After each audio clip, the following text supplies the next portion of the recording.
What is going on, everybody? Welcome back to another edition of Talkin ATL Hawks. Ladies and gentlemen, we have just wrapped up the last games of March, which means there are only 8 games remaining. But because it's towards the end of the year, that means we do have some revealed playoff teams. I mean, especially as far as the play-in tournament goes, and the Hawks have just been inducted into the play-in tournament. So we've got locks in on that. Oh, Now, they're locked in. It's we official. are locked in. As of yesterday, we have officially become locked in a play-in tournament spot. But for those who also know, or maybe you don't know, the Magic jumped us for that 7th seed, meaning we are the 8th seed now. So the chances of us getting that 6th seed and missing the play-in is technically still alive, but we need a lot to happen. We'd have, because we're still 5 games behind, and there's only 8 games left. So the Pistons would have to lose 5 of their next 8 games, and we'd have to win 5 of our next. It's a lot. So It's very winnable for us to win 5, but I don't know about the Pistons losing. exactly. The Pistons have been really hot, although they did lose to the Timberwolves yesterday after an incredible brawl that happened in Target Center. If you didn't see that, We had a UFC fight. That was not a brawl. That was a UFC fight. I don't know what you watch. dude, the bully Pistons are back. Okay, that's how you know the Pistons are back when they're turning basketball games into an MMA match. That's how you That know. was part two. Exactly, dude. So that was kind of fun to watch. But Yeah. Joyner, in case you, I know I've been rambling on for 2 minutes. In case you didn't know, it's just me today. The screen looks a little smaller. That's Yeah. because we had to move this week's episode to Monday again. Chase unfortunately works Monday nights. We're gonna try not to have any more Monday episodes because Yeah, usually Chase works every Monday. So we don't want to keep going without Chase, even though that probably makes the show Yeah. better. He's a beloved member of the pod. We want to hear, but fortunately he couldn't be here today. But he's getting money. That's all that matters. He's getting paid. He's getting that bread, you know. If he's gonna Yeah. if he's gonna be the future owner of the Hawks, he's got to make some dough Yeah, somehow for to, sure. to For buy sure. it from him. You know what I mean? Yeah. But hey, on some other news, Trae Young has just become the assistant general manager of the Oklahoma Sooners basketball team, and he's already donated $1 million in terms of NIL incentives. So, congrats! Shout out to Trae Young, I guess. You know, going Yeah. back to his alma mater and kind of helping out that basketball program. So I And thought that was pretty cool. Steph Curry's doing the same thing with Davidson. I don't know if you knew that. Ah, yes, I did see that. So there's Um, like and I believe Kevin Durant already does that for Texas. I believe so. So I guess that's just the new wave. You know, yeah, NBA stars are starting to go back to their alma maters and kind of developing their programs a little bit, which is pretty cool. So hey, yeah. maybe Zoddy Jackson. We go to West Georgia, so who knows? Maybe Zoddy Jackson is going to become an NBA star and he's going to come back and be the GM for West Georgia. Who knows? Who Well, he knows? is that one New Mexico State. I mean, But he was at West Georgia for his first 3 seasons, Hey, so that is true. That is he true. has I more mean, ties. He has more ties to West Georgia. But yeah, that's true. But this isn't a West Georgia podcast. no, This is a Hawks podcast. no. And there's no better way to start a Hawks podcast than a start, bench, cut. And Joyner, I think I've got a good one for us today. Okay, let's hear it. And you know what? It's very fitting. It's very fitting based on what went down yesterday in Milwaukee. For those who don't know, Zachary just had a career high 30, was it 37 or 38 points? 36. It was 36. Oh, I was wrong both times. Okay, excuse me. 36-point career high game against Milwaukee Bucks, and that officially put him as the NBA rookie leader for most 30-point games. So I thought, why not, for my start bench cut, I go down for some of the best rookie seasons by Hawks players, and you have to start, bench, and cut these rookie seasons. And I think this one's going to be difficult. Yeah. I really do. Yeah, it is. Because we haven't really had any like notable like rookies, in my opinion. Well, I think I might change your mind, at least on one of them. Yeah. At least on one of them. But let's start off with Zachary Richardson himself. Okay. Zachary's going to be the first one on the board. I feel like as a number 1 overall draft pick, especially in the second half of the season post All-Star break, we have definitely seen Zachary kind of mold into that number 1 overall pick potential. especially after yesterday, and just the way he's been shooting the ball so efficiently. So these are his numbers for the rookie season. As of right now, he's averaging 12.4 points per game, 1.2 assists per game, which that's kind of low, but I guess we can kind of give him a pass on that. Yeah. 3.7 rebounds per game, and he's shooting 45% from the field. And he's the potential rookie of the year. I mean, I think last night kind of speaks volume to that award, but we'll see. Yeah. Well, we know how the NBA likes to kind of give the Hawks the little, put us in the back seat, so to speak. Yeah, they hate So us for some reason. it's unfortunate. It's unfortunate. We'll see. We'll see if it goes to Castle or if it goes to Zachary. But moving on our list, we've got Mr. Al Horford. He's been in the league for a while. He was drafted by the Hawks back in 2007, 2008 season, and these are the numbers that he posted up. Now, mind you, Al Horford was on the NBA All-Rookie First Team that year, so these numbers are going to be impressive. He averaged 10.1 points per game, 1.5 assists per game. Again, he's a center, not really known for being a playmaker. This is the impressive part to me. 9.7 rebounds per game, and he shot 49.9% from the field. That's basically 50% right there. Question: did he start his rookie year? He did. He did start his rookie year. Okay. Well, okay. So kind of. Let me backtrack on that. He was. I think I was reading up on it. I think he started off the season on the bench, but became kind of like Zach then. Exactly. So he became the starter, I think, in the 23rd game of the season. So still pretty early is when he became the starter. Yeah. So I guess for the first 23 games he wasn't, but then he became the starter for the rest of the season. So I'll just put it that way. But then last on my list is Mr. Pistol Pete Maravich. Let me throw this one at you. Okay. Now, obviously, this was back in 1970, 1971. So the game was different back then. Yeah. But still, when you look at these stats, you can't really help but just to be impressed. 23.2 points per game is what he was averaging. 4.4 assists per game, already higher than Zachary and Al Horford. 3.7 rebounds per game, and he shot 45% from the field. And if you really want to know what his how that 23.2 points per game really catered to his rookie season, he scored a total of 1,880 points right off the gate in his rookie season. For that era being in the early 70s, scoring that many points in your rookie season is wild because the NBA was very defensive heavy during that time. So your NBA scores were typically like 87 to 80 or something like that. Like what you see at halftime of today's NBA were typically the final scores of back in the early 70s. So the fact that he scored almost 2,000 combined points is ridiculous. But John, Zachary, Al Horford, and Pete Maravich, those are your three guys. And if you need me to go over the numbers again, I got you.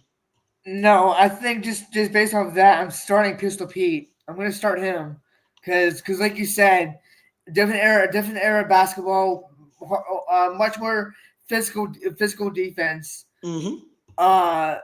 And nearly scoring 2,000 points in a single season. That's unheard of. It is. And very hard to do. So I'm starting that. I think I'm gonna bench Zachary. Okay. Just because he was the number one. Just because he was the number one pick, I don't feel right cutting him. And I'm gonna cut Horford with some respect, just because just because like you said, yes, he did start the match. He played the majority of his rookie season as a starter, and I just feel like I just feel like his points should have been a little higher up as a starter because he averaged 10 points per game as a starter. You said, so that's my reasoning. I'm starting Pistol Pete, benching Zachary to say. And cutting Horford with some respect. Okay. So I'm actually going to hold off on my answer because, as of course I mentioned before, Chase is not with us on this episode, but I still shot him a text of the start bench cut, and I asked him for his response. So I'm going to read off his response, and then I'll give you mine. So Joyner, he agrees with you on starting Pistol Pete, and this was his reasoning. He said Pistol Pete was already ahead of his time in terms of shooting, so he came into the league as a revolutionary player and made a special impact for the Hawks right out the gate. And I really kind of pays tribute to that. Now, he did, actually, I'm looking at it now, he did agree with you all the way because he also benched Zachary. And his reasoning for Zachary is he is one of the most versatile players the Hawks have had in a while, and he's a huge asset on both sides of the ball. When a guy with that kind of build is able to be lethal inside and beyond the arc, you know he's a number one pick. And then he benched Al Horford with respect, like you said, Jordan. Cut. That's right. Cut. With respect, he said NBA All-Rookie First Team. He was honored that for a reason. While he wasn't a prolific scorer right out the gate, he was a terrific defender and a great rebounder as well. Yeah. It's true because he averaged almost 10 rebounds a game. Yeah. He fit his role for the Hawks perfectly and became our solidified big man for years to come. So those are his reasons. So you and Chase agree, but mine looks a little different. I do agree with starting Pistol Pete. I think there's really no reason why you shouldn't, given that he scored 2,000 points and averaged 23.2 in a very defensive dominant NBA era. As a rookie. Exactly. And he shot 45% from the field. So it's not like he was chunking up 30 shots a game and making less than half of them. He was near 50% throughout the entire season.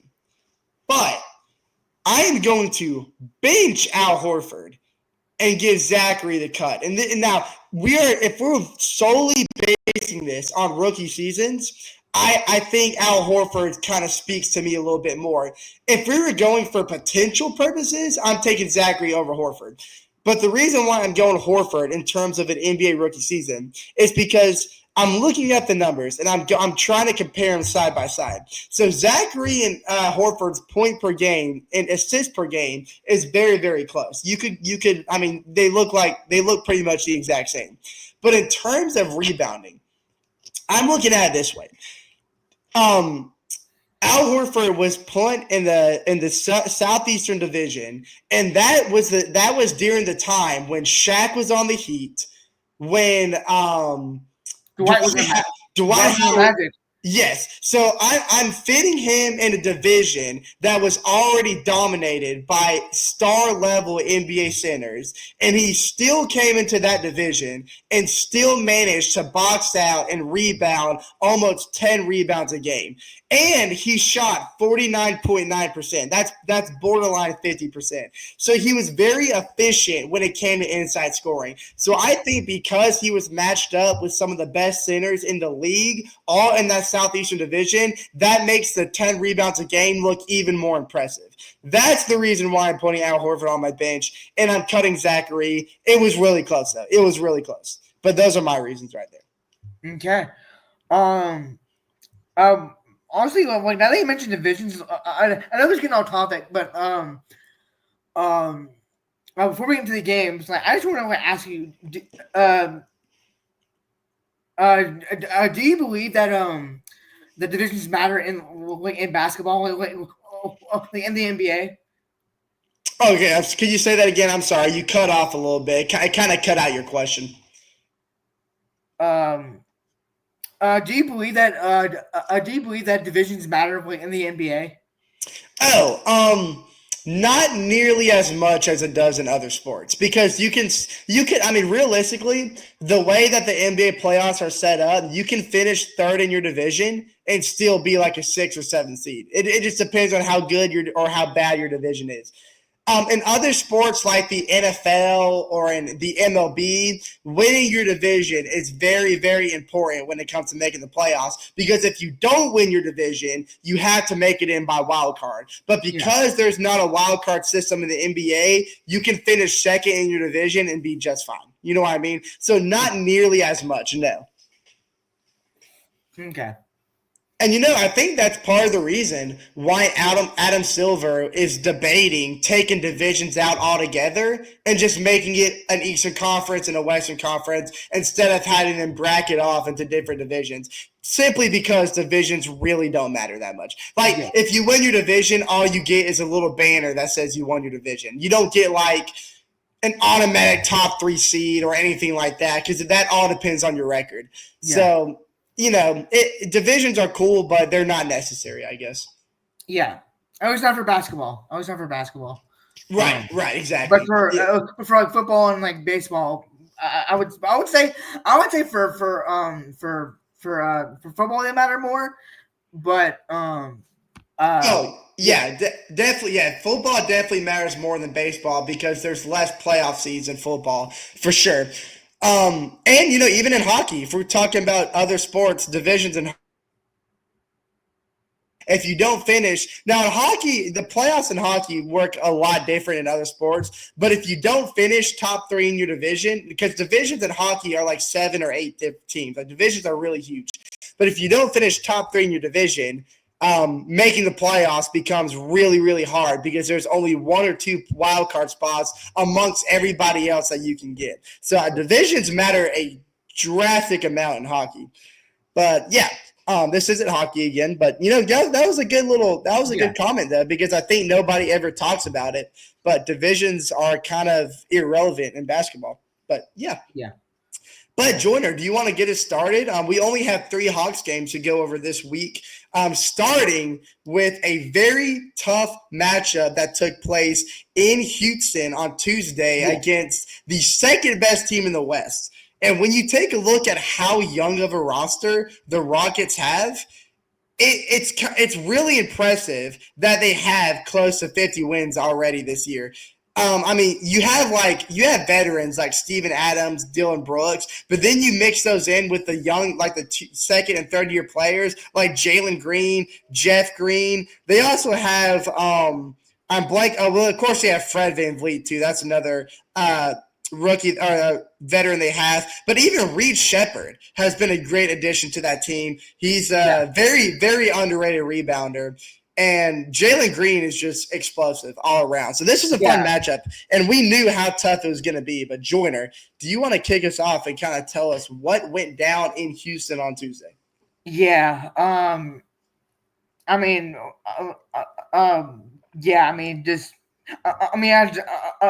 Like you said, like Jalen Green went stupid against us, only missing 10 shots from the field.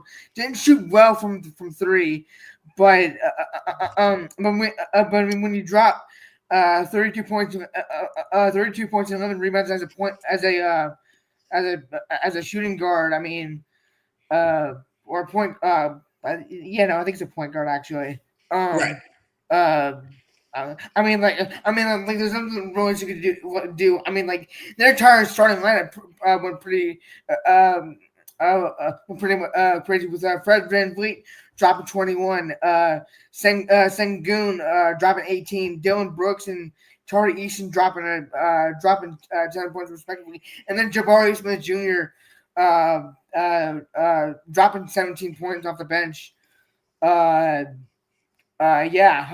Just all out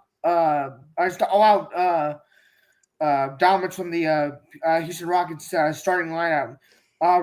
Reed Shepherd didn't play this game with a right thumb injury, but going into the Hawks stats. Trae Young had 19 points, shot 10 for 17.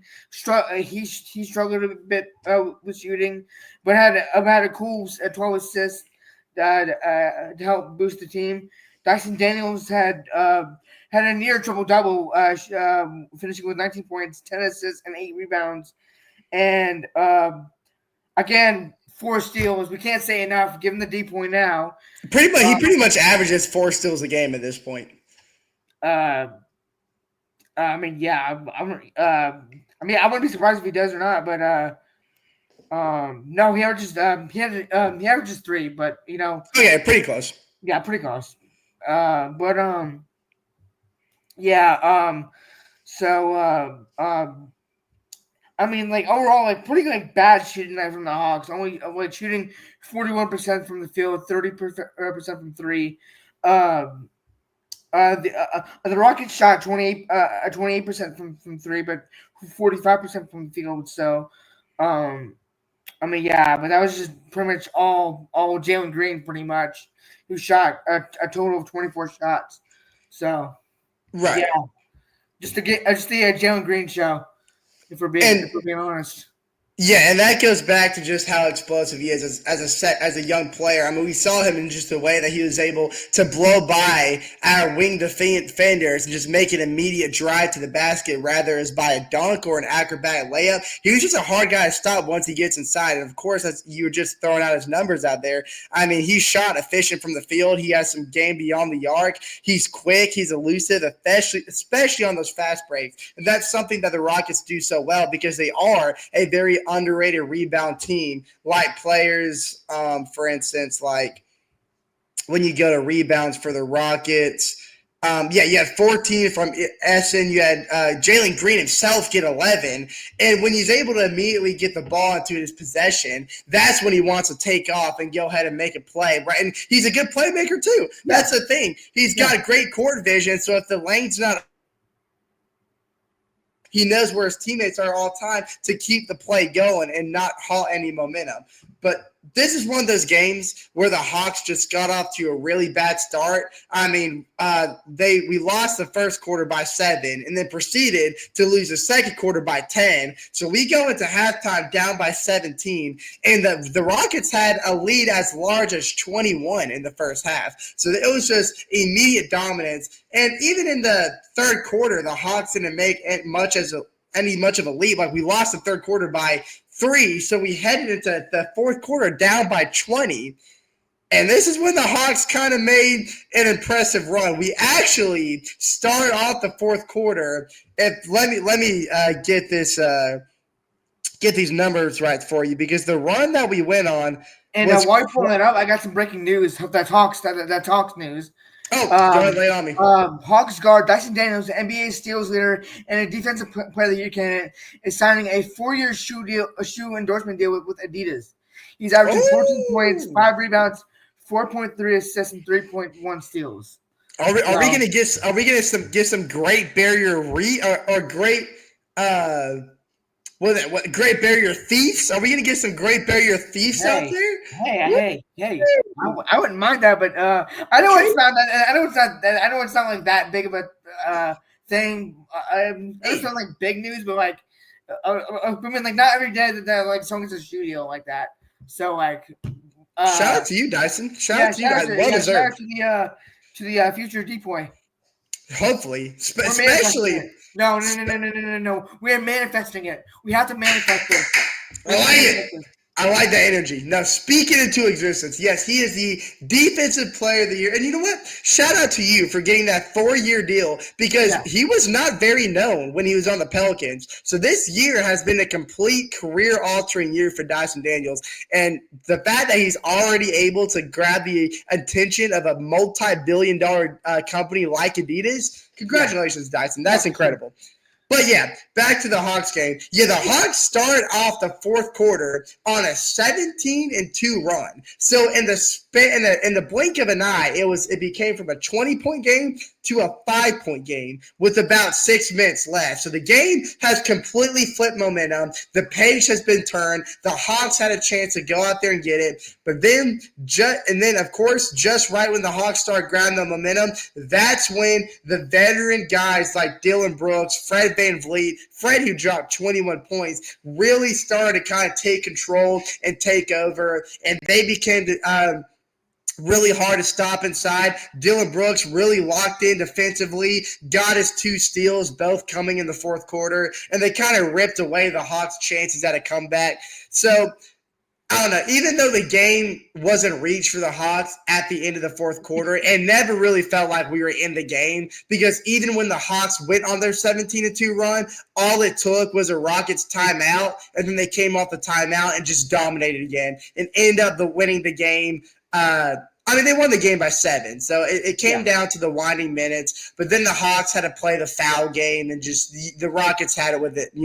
Yeah. The Hawks only led one time in the game, and it was right off the start, and we only led by 2. Once the Rockets took the lead back, they had full control of the entire game. So, and especially with the Hawks coming off a 3-game winning streak and a really good homestand, it was really disappointing to see us kind of lose that competitive nature in that game. But like I said, we're talking about the second best team in the West, potentially a team that can make a run at the finals, even though the West is very stacked. So it was a little rough on us, especially because the Pistons won that day. So they gained another game up on us at the 6th seed. So tough loss, but you move on. What can you do? Yeah. But I guess we'll go into the next game. Mm-hmm.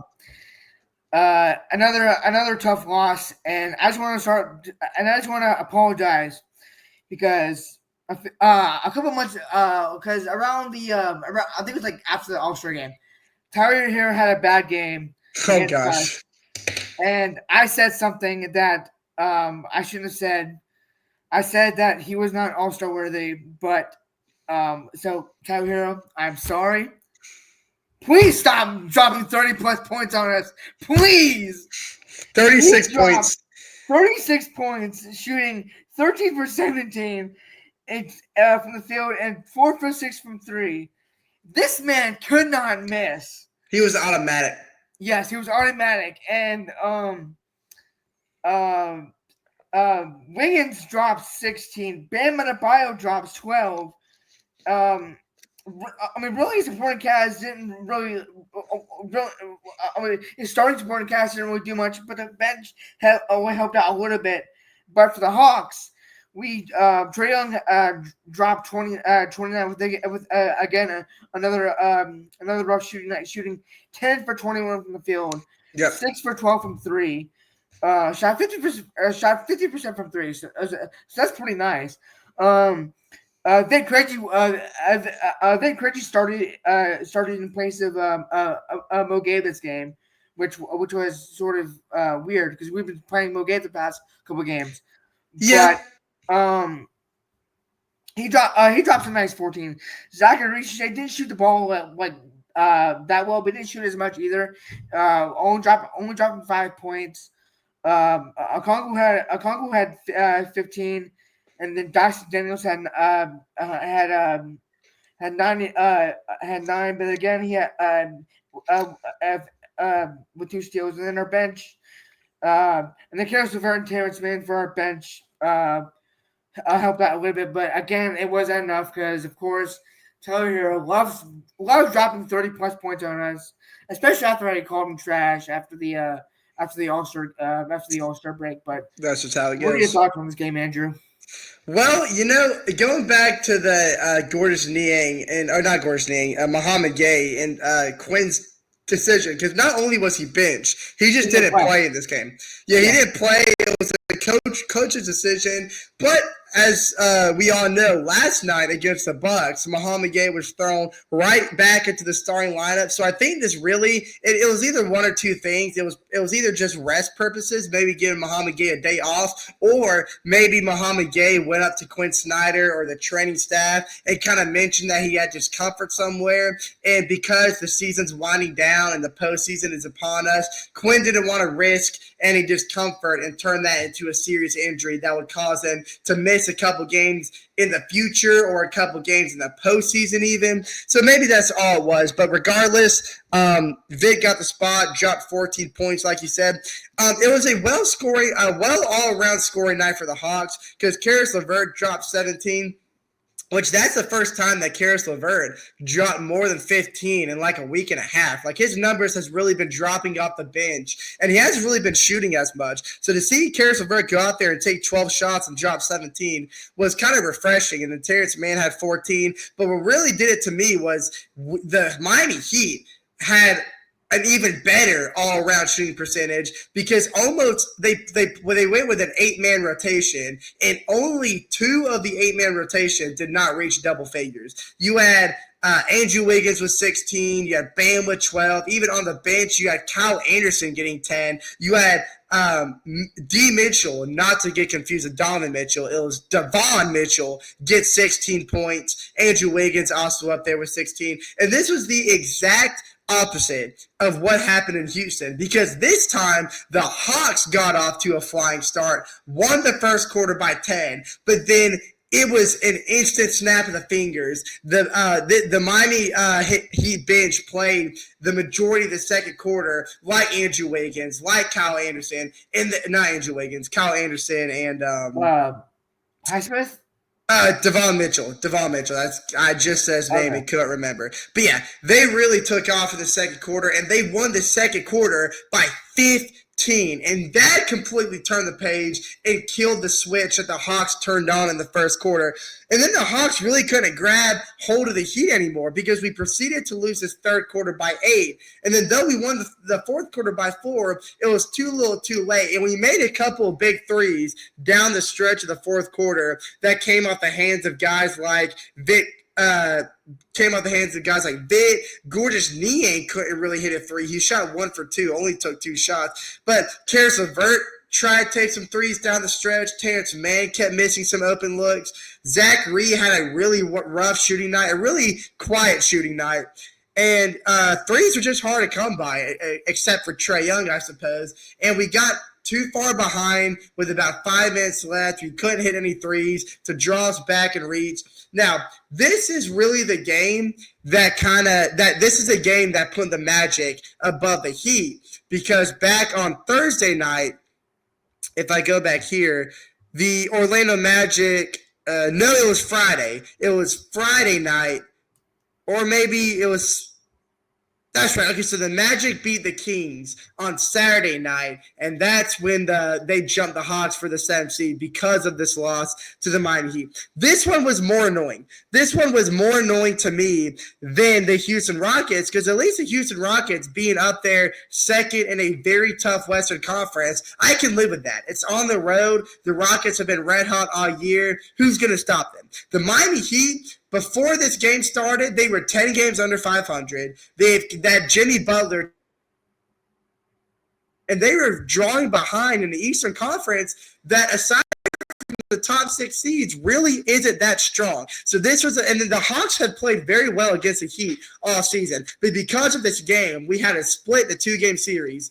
And it was just really aggravating to see 122 points dropped on us by a team that, aside from Tyler Hero, really isn't a threat offensively. I guess you can throw Bam Adebayo on that list. But to me, after such a good homestand, going on the road and losing to Houston and then losing to a really poor Miami Heat team, and ultimately knocked us from the 7th seed and killed our hopes for ever getting the 6th seed, it really hurt. It really hurt me to see the Hawks drop this game.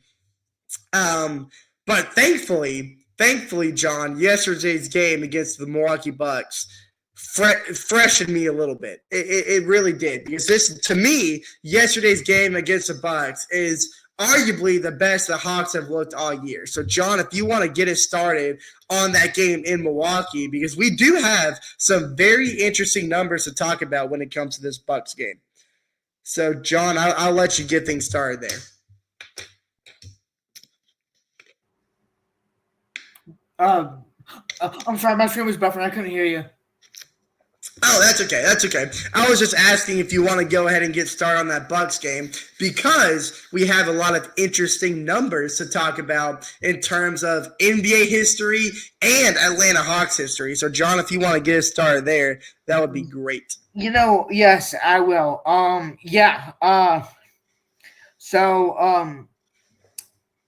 Where do I start? Okongwu had a nice double-double, almost a triple-double, but it was a double-double. 13 points, 10 rebounds.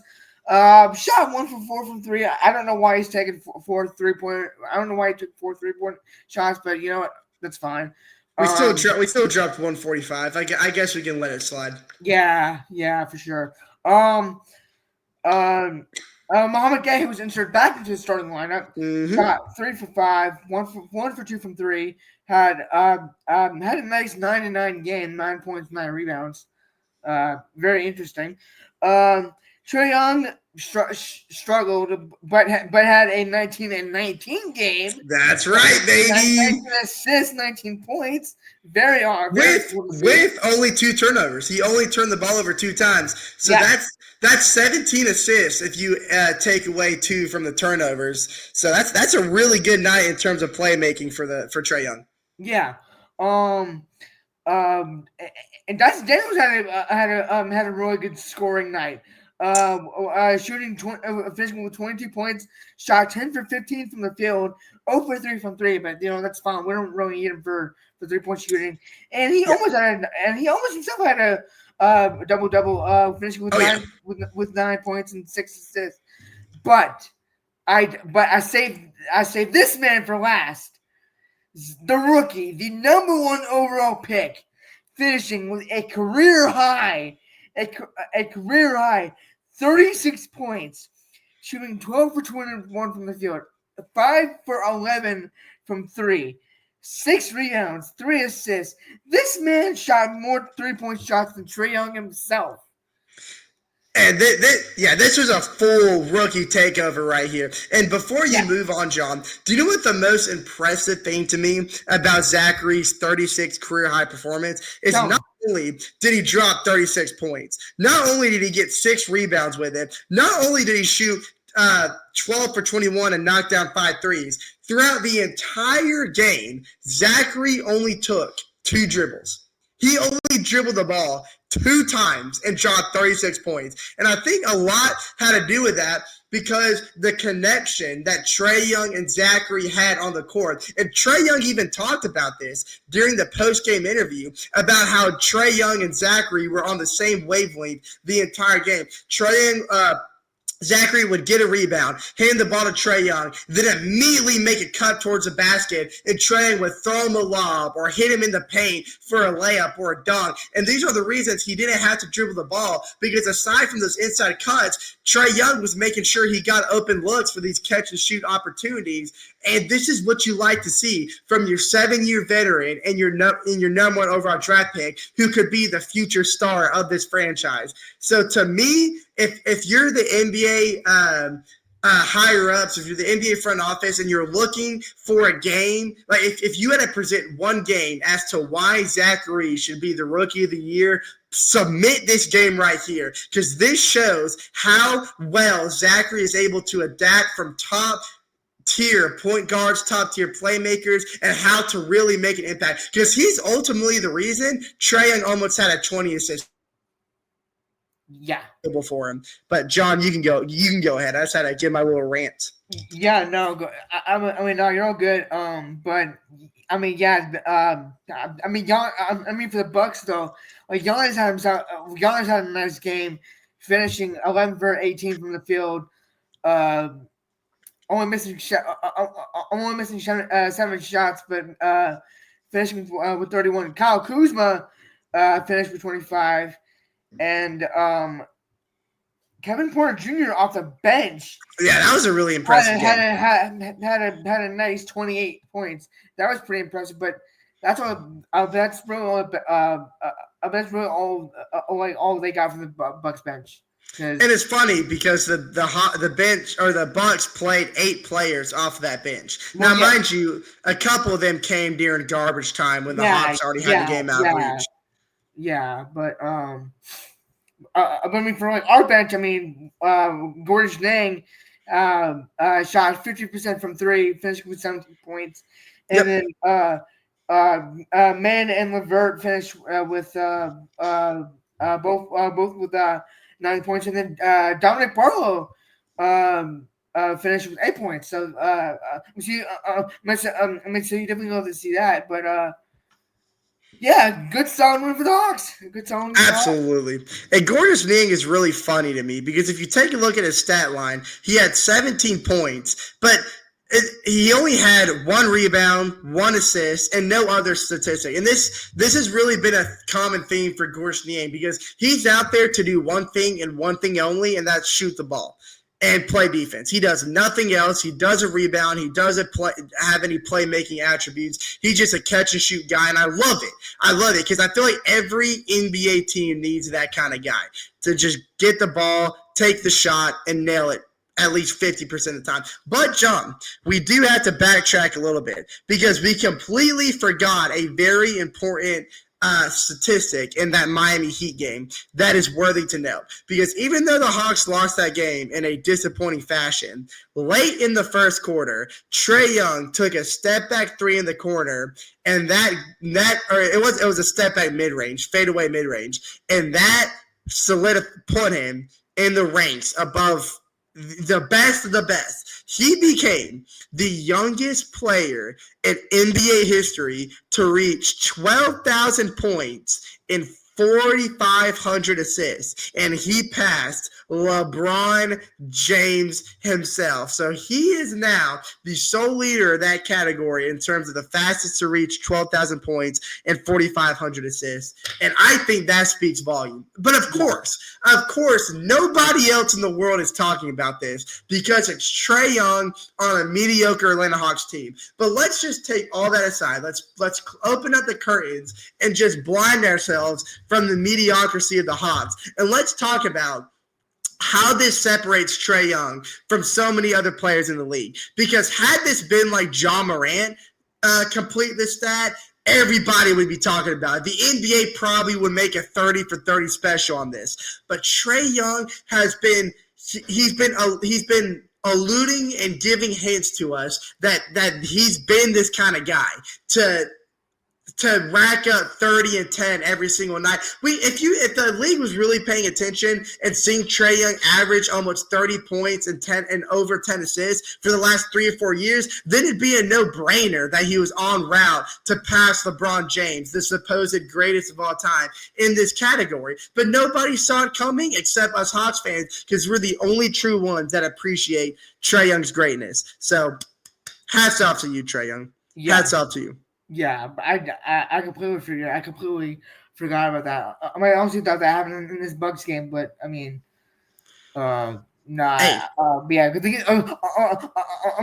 that we backtracked. Eric, I do want to go ahead and segue into a very important stat that was solidified in Milwaukee, and that's Dyson Daniels. So Trae Young broke an NBA record against the Heat on Thursday. Dyson Daniels broke a franchise record on Sunday. He is a new franchise leader in steals for a single season with 213, and he is on pace to break the steals per game record, which is held by Mookie Blaylock, who currently holds the record with 2.7 steals per game. And of course, like you said earlier in the episode, Dyson Daniels is averaging 3 steals a game. So if he maintains that average throughout the last 8 games of the year, he'll be the franchise leader for most steals in a season and most steals per game in a season. So that's just another reason why Dyson Daniels should be your defensive player of the year. Yeah. But yeah, I mean,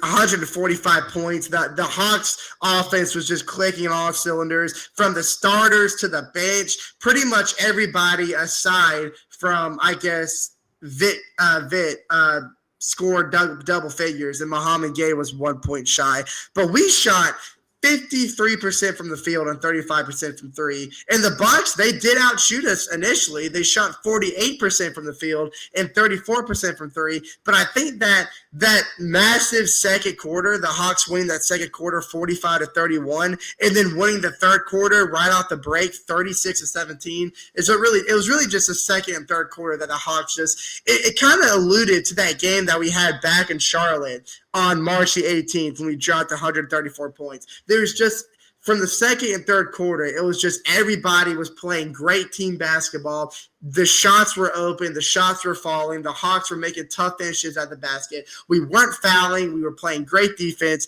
converting those turnovers, and it was a beautiful sight to see, especially after losing 2 heartbreakers. But now we are in the midst of April. Our first game of the new month starts tomorrow against the Trailblazers here in Atlanta. And we've got 8 games left, John. This is the final final stretch of the NBA season. This is when the Hawks have to put their best foot forward. And and by the time we do our next episode, the Hawks are going to have 4 games left. So, John, what are your thoughts and what are your predictions for the next 2 weeks of Hawks basketball? And where do you think the Hawks are going to finish in the Eastern Conference? Well, so we play a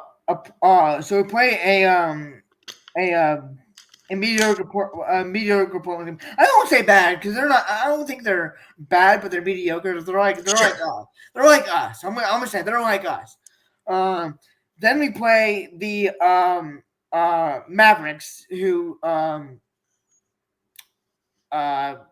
I don't really have much to say. I'm just praying to them, honestly, because they've gone through so much this season. At least they have Anthony Davis back. At least they have AD back. Yeah.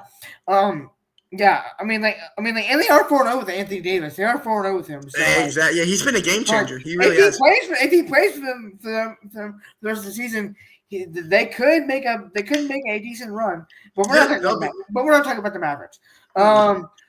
I do think that we can beat this Mavericks team. Then we play the Knicks. You know, they are a pretty solid team. The record says that they are one of the best teams in the East. But we all know what Trae Young likes to do to them. So if Trae Young plays, just mark it down as a Hawks win. And then the Jazz, we don't play Jazz, and if I'm not mistaken, wasn't it the last time we played the Jazz? Was that that buzzer beater? It was that game winner, January 7th. It was that half court. Absolutely. So I wouldn't mind. I wouldn't mind seeing that happen again. But actually, I would mind. I would like to see us put a little BTA to the ideally, that's the goal. Because this Jazz team is bad. But they don't even have 20 wins yet, man. Yeah, so I really think that we could go for 4-0 in this 4-game stretch before our next episode. But I do also think that but realistically, we probably go 2-2, maybe 3-1. Realistically. And I'm looking at the standings, and I do have to correct myself because the Magic did jump us for the 7th seed, but then the Hawks jumped the Magic again after beating the Bucks yesterday because the Magic did not play. So we're half a game over the Magic for the 7th seed, and that win against Milwaukee is a lot bigger than I originally thought because the Pistons have actually jumped Milwaukee, and now the Pistons are hanging on to that 5th seed, and the Bucks are at the 6th seed position, and the Hawks are 4 games back from the Bucks with 8 games to go. So the race for the 6th seed is very much in reach, but we need the Hawks to take advantage of the games that we can win. And the Hawks do play the Magic 2 times in this 8-game span. So the Hawks only being half a game above the Magic, the game on the 8th and the game on the 13th, which is the very last game of the season, could be a very, very pivotal game in terms of where the Hawks finish in terms of seeding when it comes to the playoffs roll around. If tickets aren't that expensive, this game's at 1 o'clock on Sunday, I could see us we could potentially go to this. Yeah, we could potentially go to this game if it's if tickets aren't that expensive. But hey, I like the idea. Last game of the season could be a very important one to decide where the Hawks finish. I say I like the idea. I like the idea, Joyner. So you might get a little Talkin ATL Hawk appearance in State Farm on the 13th. But hey, John, is there any final thoughts you want to throw out there before we conclude this edition of our podcast? No, I think we covered it all. I think we covered it all. Perfect.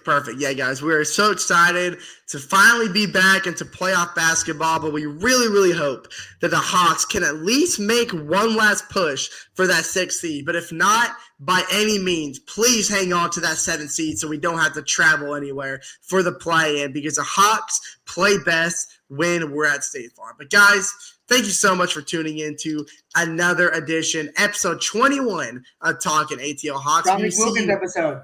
That's right, baby. We forgot to do our little player comparison. Dominic Wilkins episode.